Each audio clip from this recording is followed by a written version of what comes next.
আমি তাদের যে পেজটা আছে পেজটা আমি রিভিউ করে দেখছি যে গ্যানেস্টার যে পেজটা আছে তারা কাজ করতেছে মূলত পানি ক্যাটাগরি নিয়ে।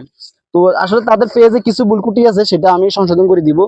আসসালামু আলাইকুম ওয়া রাহমাতুল্লাহি ওয়া বারাকাতুহু। কেমন আছেন সবাই? আশা করি সকলে সুস্থ আছেন, ভালো আছেন। তো আজকে চলে আসলাম এলাকাতে। এলাকাতে আসার পরে সবচেয়ে আনন্দ লাগতেছে, এলাকাতে যে আমার পাশে যারা দেখতেছেন সবগুলো আমার এখানে ভাই ভাই।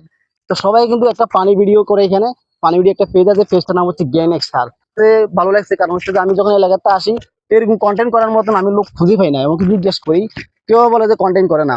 ইভেন দেখি যে বিভিন্ন এলাকাতে যে বিভিন্ন ছেলেবেলারা বিভিন্ন আড্ডা মেতে উঠে, বাট এটা কিন্তু একটা ভালো লক্ষণ। কারণ হচ্ছে সোশ্যাল মিডিয়াতে আজকাল কাজ করে না এমন কোনো ব্যক্তি নাই। বুড়ো হইতে গুড়া, গুড়া হইতে বৃদ্ধ, সবাই কাজ করতেছে। কিন্তু এখানে একটা বিষয় লক্ষ্য রাখতে হবে, সোশ্যাল মিডিয়াতে যদি কাজ করি আমরা, একটা বিষয় লক্ষ্য রাখতে হবে, এখানে অবশ্যই আমাদেরকে ভিডিওর প্রতি ফোকাস দিতে হবে, কন্টিনিউ কাজ করতে হবে। বর্তমানে প্রতিযোগিতা, প্রচুর প্রতিযোগিতা।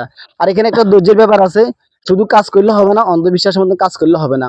তো আমি তাদের যে পেজটা আছে পেজটা আমি রিভিউ করে দেখছি যে গ্যানেস্টার যে পেজটা আছে তারা কাজ করতেছে মূলত পানি ক্যাটাগরি নিয়ে।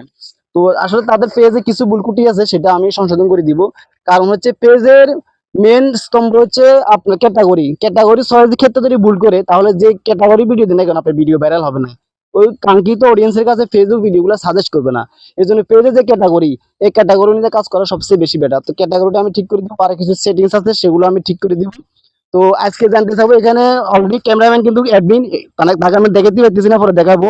পাশে আরেকজন আছে, তার সাথে কথা বলবো। আজকে কতদিন যাবত কাজ করে তাদের মুখ থেকে কথা শুনবো। কতদিন যাবত কাজ করো? আমরা আসলে আপনার এটা খুলছি রোজা 20টাতে। একটা কাজ শুরু করছে মূলত রমজান মাসে। তো আসলে রমজান মাস প্রায় 3 মাস চলতেছে। তো 3 মাসে একটা পেজ যে পরিমাণ আপনার মানে গ্রো করার প্রয়োজন, সেই পরিমাণ গ্রো করেন। আমি দেখছি 300 থেকে 350 ফলোয়ার আছে। তো ফলোয়ার ডাজ নট ম্যাটার, ফেসবুকে কাজ করতে গেলে ফলোয়ারের চিন্তা, ভিউ চিন্তা, এগুলা বাদ দিতে হবে। কারণ আপনার কাজ হচ্ছে শুধু ভিডিও মেক করা। ভিডিও মেক করলে ফেসবুকের অ্যালগোরিদম যে কোনো সময় ভিডিও ভাইরাল করবে। কন্টিনিউ সকাল বিকাল সন্ধ্যা পর্যন্ত 3টা ভিডিও দিলে 100% ভিডিও আপনার ফেসবুক ভাইরাল করবে। তো এখানে তারা আজকে প্রায় 3 মাস যাবত কাজ করতেছে, সেই পরিমাণ এখনো সফলতা পায় না। তবে আমি ভিডিও যে দেখছি, তাদের পেজটা আপনার রিভিউ করে দেখছি, মোটামুটি ভালো আছে। কেন ভালো আছে আমি বলতেছি, 200-300 ফলোয়ারের মধ্যে 2500, 3000, 4000 ভিউ আসছে। এটা কিন্তু অনেক টাফ। অনেক অনেক পেজ আছে আমরা দেখছি 1 লাখ 1.5 লাখ ফলোয়ার আছে, কিন্তু ভিডিও আপলোড করলে 50টা 100টা বেশি ভিউ আসে না, হতাশা কাজ করে। আসলে হতাশ হলে হবে না।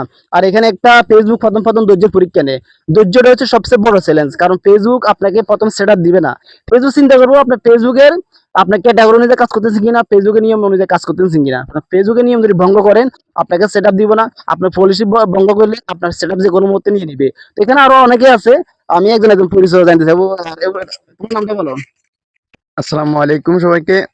আমার নাম মেহেদি। সবাইকে আমার পক্ষ থেকে সালাম জানাই। আর বিশেষ করে আমাদের গ্যাংস্টার ফেস, ওইটা ফলো করবেন। আমরা চেষ্টা করতেছি আপনাদেরকে নতুন নতুন ভিডিও বিনোদন